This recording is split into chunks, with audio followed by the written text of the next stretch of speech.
Hi again then guys, and so we've got another PP specific circuit setup for you today, and this time it's another requested tune, this time for the Mazda RX-8 LM race car for the 600 PP level.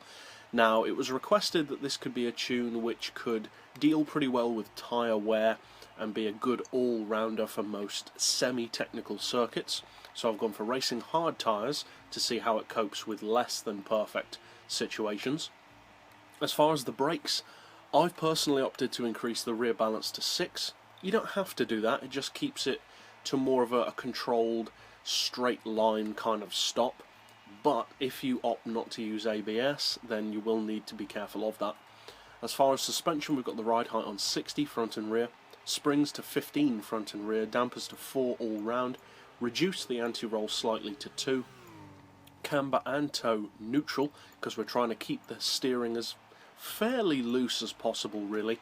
For the diff, we've got the initial torque on 20 to stop it from being too tail happy, acceleration on 40, braking as low as possible to keep it relatively stiff under braking.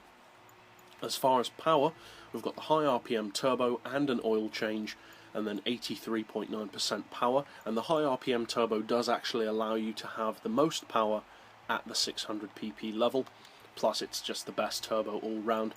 And as far as the body, we've got the maximum downforce. That's of course dependent on the driver and the track.